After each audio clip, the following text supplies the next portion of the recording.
O que você está falando é sobre a doação de óvulos compartilhada. Você doa parte dos seus óvulos e você recebe um benefício financeiro e a receptora recebe os seus óvulos e te ajuda financeiramente. Totalmente gratuito, isso não sempre ocorre, só em situações muito excepcionais. Mas isso chama-se doação de óvulos compartilhada, é totalmente ético e legal, sem nenhum problema. Doação de óvulos totalmente voluntária ocorre com alguma frequência. Essa situação é quando a paciente tem que passar por um tratamento de reprodução assistida e não tem condição financeira.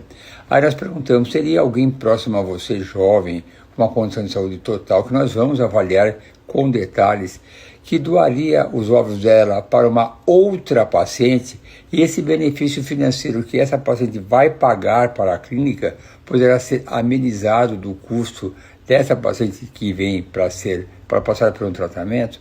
Então a generosidade dela tem o objetivo de ajudar alguém muito próximo, ou uma prima, uma amiga, alguém que gosta muito dela, vai doar para a clínica, mas esse óvulo será para uma outra paciente.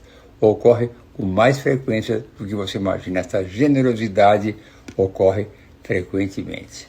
Lembrei agora de uma história extremamente interessante. Foram duas jovens que vieram para doar, para que esse benefício financeiro alcançado com os óvulos que ela doasse poderia custear o tratamento de uma colega de trabalho.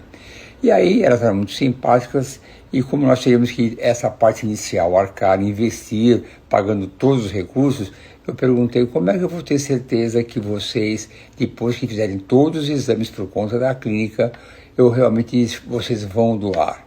Elas responderam de uma maneira extremamente simpática e falaram, nós gostamos tanto dela, nós fazemos questão de ajudá-la. Eu senti muita firmeza e o carinho que tinha por essa paciente que precisava desse benefício. Eu aceitei e tudo deu certo. Foi um ato de total generosidade que eu vi na expressão facial delas, na maneira de falar, que era pura e verdadeira esse objetivo. Adorei essa pergunta e vou mandar para eles. Toda vez que alguém pede para antecipar uma consulta, eu falo, liga para o IPJ e fala com eles. E as pessoas parecem que já aprenderam. Eu vou mandar esse direct diretamente para eles. Se liga amanhã, eu vou colocar o contato do IPJ. Você pode falar, eu mandei uma mensagem para o Dr. Arnaldo ontem, ele falou que era para ligar para você. Ela vai saber porque eu vou mandar isso aqui diretamente para ela. Mas eu vou colocar o telefone do IPJ e o contato do WhatsApp também, para antecipar essa sua consulta só pela sua simpatia. Se 2 meses de neodecapeptídeo é suficiente para tratar a sua adenomiose, eu não posso responder isso, eu não vou saber, porque vai depender do grau de comprometimento da sua adenomiose. Se você tiver uma adenomiose difusa, que compromete mais do que 50% da musculatura uterina, 2 meses é muito pouco. E conforme for o grau, não é só o neodecapeptídeo ou qualquer análogo do GnRH, como o Zoladex ou Lexo, tem que associar com outras medicações, como por exemplo o letrozol, eu uso gestrinona, eu uso muitas vezes a metformina também. Aí vai depender muito do grau de comprometimento do útero. Tem que ser sempre um exame muito bem feito por um profissional especializado para saber se é uma adenomiose incipiente, pouquinho, 2 meses é o suficiente, tá bom. Mas se for uma difusa e compromete mais do que 50%, uma grande parte do útero, aí tem que fazer por mais tempo e com medicações um pouco mais agressivas. A pergunta do repouso após a transferência embrionária, independente de ser ovodoação ou for óvulo próprio, é sempre frequente. Não é necessário aquele repouso exagerado e também é proibido exageros como academia, fazer toda hora exercício físico, correr demais, isso não. Agora, fez a transferência, normalmente eu faço minha transferência após o almoço, aquela tarde fico em casa e o dia seguinte uma vida normal. Exageros, em qualquer sentido, na vida toda, para tudo, qualquer exagero é sempre desnecessário e não é o melhor caminho. Ponderação sempre é o melhor caminho e a melhor atitude, sempre. Sim, eu, junto com a equipe PJ, com vários profissionais, fazemos acompanhamento de gravidez de alto risco, porque não sou só eu que faço.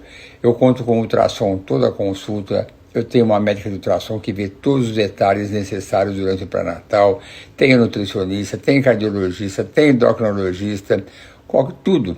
Lógico que para ter uma gravidez, para ser acompanhada, que é de alto risco, um médico só nem sempre é fácil. Precisamos de uma equipe de apoio para garantir todos os detalhes. Esse laboratório de prontidão que sai o exame rápido para ver se tem alguma alteração. Todos esses detalhes são fundamentais. O pré-natal de alto risco é minucioso. Tem que fazer ecocardiograma fetal, tem todos esses detalhes. Tem lá tudo à disposição do IPJO sobre as minhas orientações, e eu conto muito com a equipe que eu tenho, que é maravilhosa. A minha equipe é maravilhosa, não vivo sem eles. Bom, quando você fala de dilatação das tubas, quer dizer hidrossalpinge. A hidrossalpinge sempre é um grande atrapalhador, ou impede a implantação, porque naquela hidrossalpinge tem um líquido inflamado que reflui para o interior do útero e dificulta muito a implantação embrionária. A histerosalpingografia é superior à ressonância magnética para ver a hidrossalpinge. Então, nesse caso, tem que tirar a tuba. Tem pacientes que não querem tirar a tuba por alguma razão. Aí na laparoscopia a gente pode clipar, põe de um lado e do outro. Recentemente eu estou com 2 casos assim, eles não querem tirar a tuba. Tá bom, eu ponho um clipe de um lado, um clipe do outro e está resolvido o problema. O DIU é um recurso que hoje em dia praticamente não se usa. Existem recursos melhores. O próprio balão que você coloca após retirar as sinecas é uma alternativa, mas eu não uso mais porque tem coisas muito melhores. O balão é desagradável, ficar aqueles dias todos com aquele útero inchado. O ideal é você usar aquele gel. Você tira a sinéquia, põe esse gel, que eu não posso falar a marca aqui, mas qualquer profissional tem acesso. Que gel é esse? Maravilhoso. Ele é um pouquinho caro, é uma pasta de dente pequenininho o tamanho dele, mas ele custa caro, 7 ou 8 mil reais, mas é muito eficiente, é muito melhor do que ter que repetir o exame, como você falou, mais uma vez colocar o DIU. Não, esse gel, perfeito, o caminho ideal para o momento é esse, e resolve demais o problema. Tenho usado com alguma frequência, nenhuma sinéquia voltou, maravilhoso. Em primeiro lugar, obrigado por me achar maravilhoso. Se você está ansioso, eu também estou ansioso para definir os detalhes da transferência embrionária. Você tem 3 embriões, 2 maravilhosos e um que não é maravilhoso, mas não pode ser desconsiderado. Nunca desconsidere o embrião só porque tem a categoria C na sua avaliação. Não desconsidere. Mas vamos transferir um único embrião e o número 1 é esse que está aqui, o 5BA. É um embrião maravilhoso, se Deus quiser, vai dar tudo certo. Estou aguardando você. Endometriose no ligamento útero-sacro praticamente desconsidero. Quando alguém põe no útero-sacro é porque não viu direito, ficou meio na dúvida. Eu classifico uma endometriose no útero-sacro como praticamente não tem endometriose. Então, nesse caso, a não ser que ela tenha dor ou qualquer outro problema, eu não faço bloqueio normalmente, a não ser que ela tenha algum sintoma que justifique fazer o bloqueio. Mas, a princípio, com esse quadro, não faço bloqueio. Você quer saber se quando o marcador BCL6 é positivo, se é necessário bloqueio hormonal? Eu bloqueio. Por pouco tempo, 1 mês, no máximo 2 meses, dependendo do quadro clínico associado, se tem adenomiose ou endometriose, que é o grande causador do BCL6 positivo, mas eu bloqueio. Eu prefiro. Aliás, estava num congresso há 2 anos atrás, em Amsterdã, e era um congresso que tinha muitas coisas desmerecendo a endometriose, mas alguém falou com propriedade. Não precisa bloquear mais. Se tiver o BCL6, é para bloquear. E eu concordo com isso, então eu bloqueio, porque essa também é minha opinião.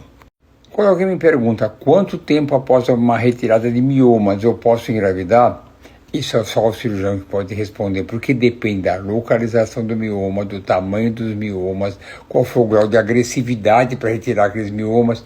Tem casos que eu falo que só depois de 6 meses. Tem casos que eu falo 1 mês e meio, 2. Então, todos os detalhes são fundamentais para dar uma resposta mais objetiva quando é possível engravidar após a retirada dos miomas.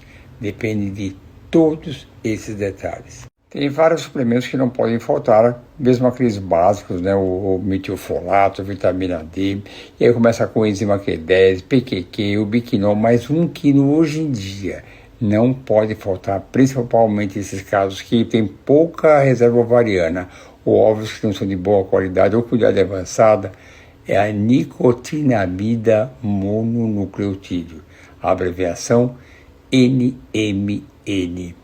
Eu vou gravar um vídeo sobre isso esta semana, mas eu tenho feito e foi já considerado alguns estudos como um grande complemento, um suplemento que pode e ajuda muito a melhorar a qualidade dos ovos. É uma coisa nova, pouco falada.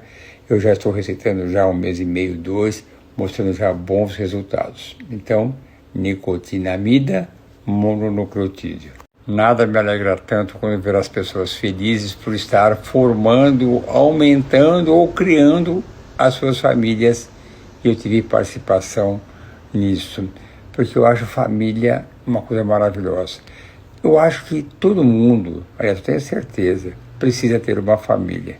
São nas horas difíceis, nas horas complicadas, contar com o apoio de uma família é fundamental. Eu tenho o exemplo da minha família, que eu acho maravilhosa, e pelo que eu vejo, de um modo geral, é sempre bom. É claro que tem aquelas exceções que tem conflitos dentro da família, mas são as exceções, não vamos considerar isso. Então, quando estou ajudando alguém a construir as suas famílias, eu acho o máximo. Eu que fico feliz, obrigado por lembrar e me agradecer por isso, porque o privilégio é totalmente meu. O diagnóstico e o tratamento da endometrite é cheio de divergências e complicações e dúvidas. Tanto é que nesse congresso que eu estive em Barcelona em abril, eram vários temas que ninguém tinha certeza. E sobre a endometrite, a pergunta que tinha no enunciado: endometrite realmente existe? Eu particularmente acho que existe um exagero em cima disso. Existem 2 formas de diagnóstico, ou pelo aspecto que você falou, você vê aquela vermelhidão, aquelas petequias vermelhas, fala a favor da endometrite, ou pelo marcador CD138. No momento ainda o mais confiável é a presença de plasmócitos. Esse ainda é o mais confiável, porque é vermelho, mas às vezes não está tão vermelho assim, será que é, será que não é? Mas ainda o padrão que eu considero fundamental é a presença do CD138, que vê os plasmócitos. Agora, se deu petequias e deu CD negativo, tem que ponderar. E eu falo isso porque eu faço de rotina estereoscopia em todas as minhas pacientes antes da transferência. Porque eu quero saber vários detalhes. Não é só ver se tem endometrite ou não, eu gosto de ver anatomia, se tem alguma coisa que não foi vista, uma cinética, um pólipozinho, alguma coisa. E também eu gosto de ver qual é o trajeto que vai passar o catéter, para ter certeza que esse trajeto vai estar totalmente desimpedido e fácil. E às vezes está um pouco vermelho, às vezes nem tanto. É complicado ver só pela aparência. Por isso que eu falo, ver pelo imunistoquímico o CD138, que identifica os plasmócitos, ainda acho o melhor caminho para um diagnóstico certeiro. A ressecção mecânica do endométrio em pacientes com endometrite é a última parte. É claro que antes de eu chegar a esse ponto, eu já tratei com antibiótico uma primeira vez, uma segunda, até a terceira. Quando eu vejo que nada melhora, e principalmente se a concentração de plasmócitos está muito alta, eu acho e considero a ressecção mecânica do endométrio, que você só tira aquela parte inflamada, não vai muito fundo, uma opção excelente. Não é a primeira opção que eu coloco, mas às vezes é difícil para o paciente ficar repetindo, porque tomando muito antibiótico, e esse é o detalhe, você arruma a endometrite e você acaba com a microbiota dela, que é tão importante para a implantação embrionária. Você destrói a microbiota e depois repõe os probióticos. Então eu vou com ponderação. Em situações específicas, eu indico essa ressecção mecânica do endométrio. Pacientes que têm muitos óvulos imaturos na coleta dos óvulos é sempre um grande desafio. E tem gente que isso repete várias vezes. Eu tenho um protocolo específico que é meu.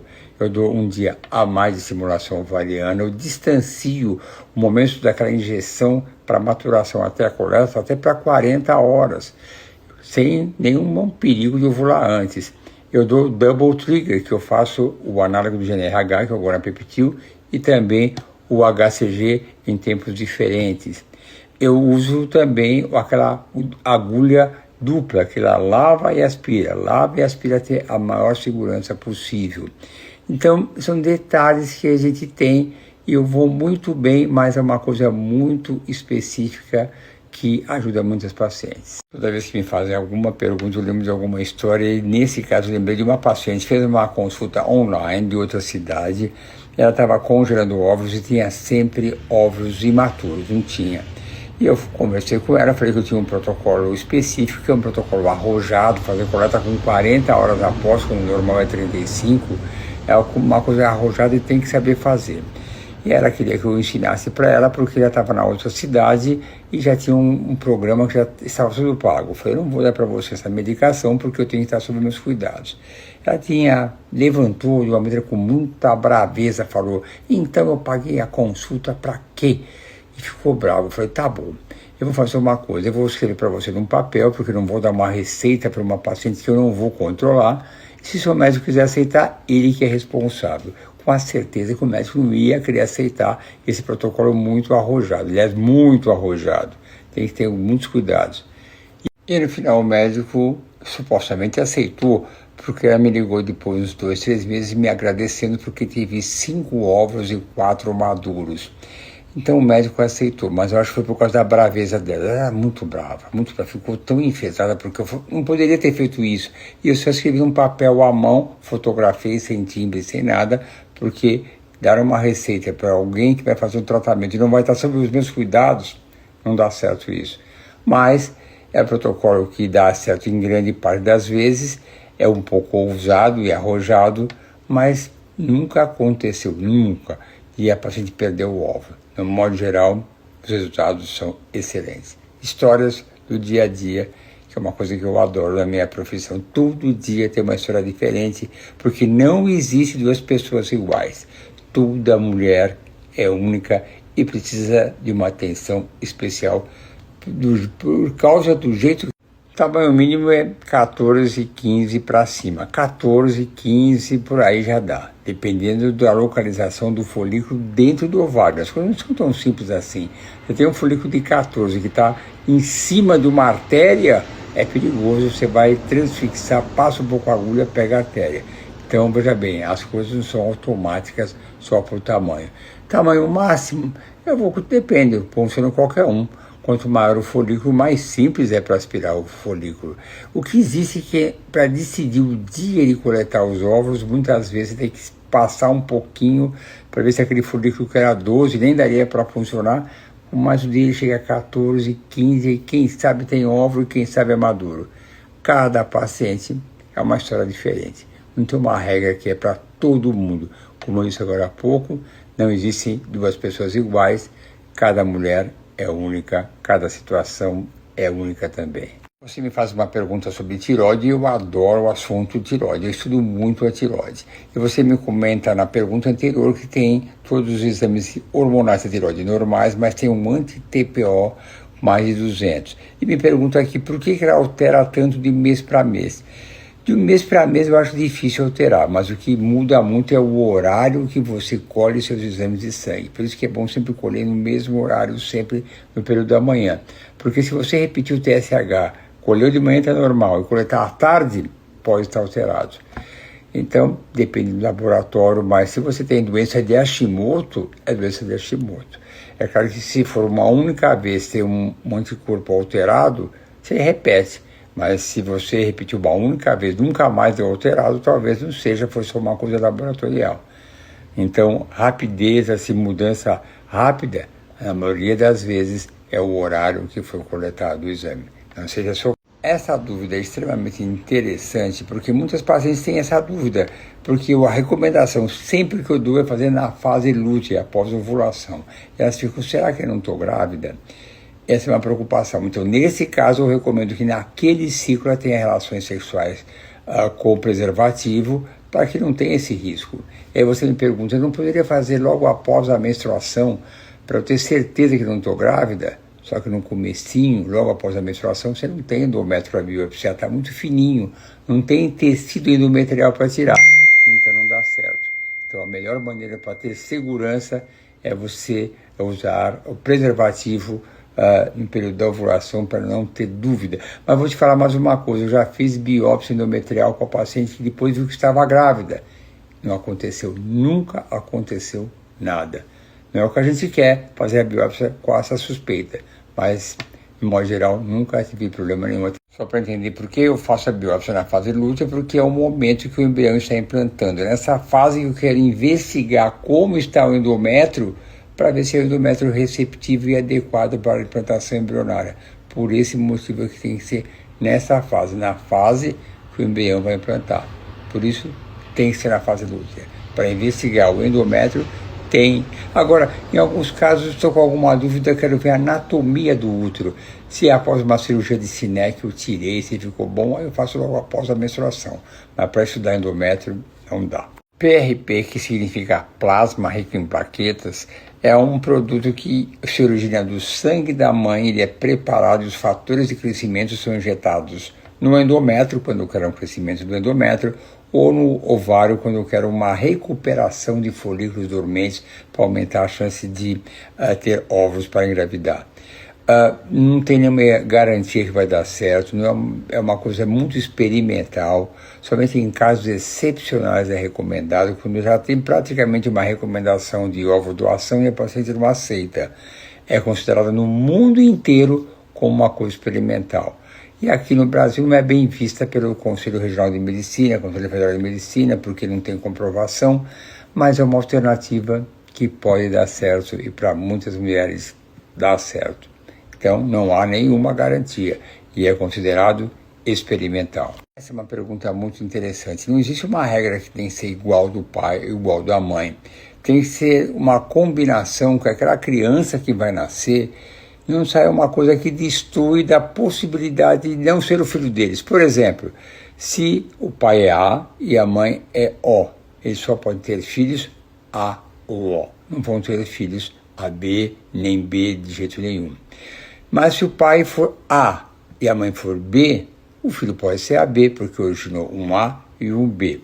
Então, o mais importante é essa combinação, que mesmo quando os pais falam, mas eu vou contar, mas eu prefiro fazer sempre de uma maneira de harmonia, que haja uma sintonia, porque se ela vai contar no futuro, eu não sei, mas ela tem que ter o direito de mudar de ideia. Então, mesmo que fale que vai contar, eu faço de uma maneira que essa criança não vai destoar o tipo de sangue dela com o sangue do pai ou da mãe. Então, o probiótico que tem Lactobacillus crispaceus é tanto via oral como via vaginal, mas o mais importante é via vaginal para repovoar o interior do útero com esse Lactobacillus. Eu uso os dois, mas se eu tiver que escolher entre o via oral e via vaginal, eu dou mais ênfase para o via vaginal. De um modo geral, eu dou os dois, via oral e via vaginal. Eu considero a esteroscopia um exame fundamental para ser feito antes da transferência embrionária. E não é um exame invasivo. A câmera entra pela vagina, pelo orifício do útero, não tem corte, não tem ponto. E nós fazemos sem anestesia ou anestesia local. E, eventualmente, se for mais sensível, com uma sedação. E é importante para se verificar a anatomia, se tem alguma alteração. Você está preparado para uma transferência embrionária mais complicada, que você vê que o trajeto é tortuoso, então você faz com sedação, vê coisas que não foram vistas, como, por exemplo, pólipos, sinecas que não foram observadas. É muito simples, eu faço para todas as minhas pacientes e eu considero fundamental. A quantidade de óvulos que devem ser congelados para preservar a fertilidade para o futuro deve ser ao redor de 15. Mas não é todo mundo que tem 15. Você pode ter uma baixa reserva ovariana, numa estimulação só consegue produzir 2 ou 3 e não tem outro jeito. E aí tem as opções. Você pode falar, eu quero repetir várias coletas, 2, 3, 4, para aumentar o número de óvulos congelados e ter uma chance maior. É uma opção. Mas se você só consegue fazer uma simulação e tem 3, por exemplo, é pouco, mas pouco é mais do que nada. Eu tenho casos que não tinha jeito nenhum. Eu contei a história de uma paciente que tinha rompido um relacionamento com um namorado de 8 anos, estava deprimida, acabada, com endometriose, uma baixíssima reserva ovariana e congelamos um único óvulo. Vale a pena? No caso dela, sim. Ela estava deprimida, acabada, muito triste. Se eu falar para ela, você não tem mais nenhum óvulo, que bom que vocês me acompanham. Eu acabei de ver a sua foto com o seu filho que está no colo, grande, minha paciente querida de Tambuí. Caso você pense que eu não lembro, eu lembro direitinho. Tambuí é lindo, maravilhoso. Agora eu acho que você deveria voltar aqui para aumentar essa família, porque no seu colo só está vendo aquele bebê que nós ajudamos a você engravidar. Agora, filho único, não. Vamos em frente, estou esperando você, esperando para uma próxima edição de Mais um Bebê. Adorei ver seu comentário aqui, continue me acompanhando e mandando sempre notícias. Um beijo para a família inteira. Lactobacillus em baixa quantidade pode sim melhorar. É só você usar um creme vaginal com uma alta concentração de lactobacillus. Não vai passar de uma hora para outra. E aí, nesses casos, precisa fazer uma avaliação bem detalhada dessa microbiota, repetir, e tem que ter uma receita com probióticos excelente para recuperar essa baixa concentração de lactobacillus. Pergunta simples, resposta simples. Claro que sim, claro que sim. Eu sempre digo que um embrião que tem uma qualidade inferior significa que a chance de implantar é menor quando comparamos aqueles 5AA, 4BA, assim desse jeito. Mas tem a chance é menor. Mas às vezes aquele que tem uma chance maior não implanta. E aquele que nem o seu, que é 3BC, tem uma chance menor, 25%, 30%. Engravida, nasce bebês lindos e maravilhosos. Tenha fé que tudo vai dar certo. Sim, exatamente é esse o tratamento. Às vezes eu associo também um anti-inflamatório de última hora. Não pode tomar precocemente o anti-inflamatório porque estraga o endométrio. Mas alguns dias antes da transferência embrionária, pode usar o anti-inflamatório junto com a Tosiban e também às vezes eu dou também alguma medicação para relaxar o útero após a transferência embrionária. Está certíssimo, é essa conduta. E o diagnóstico foi feito corretamente pelo Cine Mold Display. Sem dúvida nenhuma, com o Lectrum, que é um análogo do GnRH, ou o Neodecpeptil e Zoladex, que também é um análogo do GnRH, que realmente bloqueia. O Pietra, que é o Dienogest, ele é fraquinho, não bloqueia direito. Para situações muito leves, ele ajuda para uma manutenção para quem tem adenomiose, endometriose, a paciente não menstrua pouco. Mas para bloquear para o tratamento de fertilização assistida, é o Lectrum, ou o Neodecpeptil, ou o Zoladex. Todos são os análogos do GnRH. A estimocele, que é aquela abertura do útero na cicatriz da cesárea, que pelo ultrassom parece que tem um V invertido, um azinho assim, e ela se abre. E ela pode ser diagnosticada pela histeroscopia, quando você vê por dentro, ou pelo ultrassom. Eu prefiro a análise pelo ultrassom. Quando a estimocele realmente é abertinha, aquilo pode prejudicar, porque forma aquele muco que vai para o interior da cavidade uterina e atrapalha a implantação. Eu acho que é mais fiel, e não é em qualquer fase do ciclo, não. Tem a fase certa para se analisar o tamanho dessa abertura e qual a distância entre a abertura e a bexiga, para ver qual vai ser a técnica cirúrgica indicada. A gente opera bastante estimocele quando tem necessidade. Eu prefiro operar por laparoscopia, que eu reabro a cicatriz, suturo outra vez, ou eventualmente pela vagina eu descolo a bexiga e opero pela vagina mesmo. Eu não gosto muito de operar pela histeroscopia, que é só que você tem. A cirurgia por histeroscopia, você vai planando aquilo lá, você vai comendo o útero, vai deixando ele igualzinho para não ficar um vão. Eu não gosto disso, porque fica muito fininho a distância da cavidade e da bexiga, eu acho mais arriscado na gravidez. Mas eu só indico a intervenção cirúrgica depois de falha da implantação, ao conversar com a paciente, ver se formou muco no interior do útero mesmo, que é um fator atrapalhador importante. É uma cirurgia, eu considero simples por laparoscopia, eu gosto mais, porque pela laparoscopia eu já vejo se tem alguma endometriose, alguma coisa, já corrijo tudo de uma vez só. Pela via vaginal só corrige a estimocele, não vê mais nada. Mas eu só indico em situações específicas, em situações que realmente é necessário. Só para corrigir, o exame é KIR, e o KIR pode ter o diagnóstico de KIR-AA, KIR-AB e KIR-BB. O KIR-A é um dos diagnósticos que merece uma atenção especial. Ninguém pediu isso porque às vezes as pessoas não acreditam ou acham que não tem muita importância. Eu costumo pedir todos os exames. Porque você imagina uma situação, agora você é KIR-A, faz um tratamento ideal e engravidou, e você vai falar por que eu não fiz isso antes? Tem um tratamento tão simples, quando o padrão é Kirá, e da maneira que você fala, já torrei 12 milhões de oprós, mostra que a sua parte emocional está à flor da pele, com toda a razão, pelo desgaste emocional, custo financeiro, frustração, expectativa, tudo que custa os tratamentos de reprodução assistida. Não é só o dinheiro, não. Não é o dinheiro, lógico que custa muito, mas a parte emocional é desgastante. Por isso, eu gosto sempre de fazer todos os exames ou conversar. Portanto, levando em consideração toda a frustração que envolve ter que fazer um tratamento de fertilização, já é uma frustração. Passar pelo primeiro, punção, anestesia, exames, a expectativa e depois imaginar que algo melhor poderia ter sido feito, que poderia ter mudado o resultado e você já está grávida, é muito frustrante. Cada médico tem uma opinião. Eu gosto de dizer que médicos de excelência têm conflitos de opiniões, da mesma maneira que você e seu marido também têm conflitos de opiniões. Eu faço todos. E muitos falam, mas para quê, coitada? Vai gastar muito dinheiro. O dinheiro que custa esses exames é muito, muito, muito menos do que custa um tratamento para você, mas muito menos mesmo.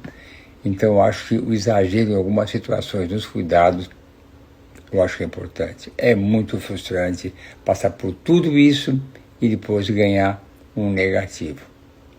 Vai em frente, tenha fé. Células NK e KIR não tem nada a ver uma com a outra. São coisas totalmente diferentes. A explicação é muito complexa, não cabe aqui nesses poucos segundos que nós temos para responder. Pode sim fazer o protocolo do GH longo e concomitantemente usar cicloprimogina, sem nenhum problema. Operar miomas não tem nenhuma relação com reserva ovariana, só quando o problema é no ovário. Se você tem endometrioma no ovário, aí sim pode haver um comprometimento da reserva ovariana. Do mioma, nenhum problema.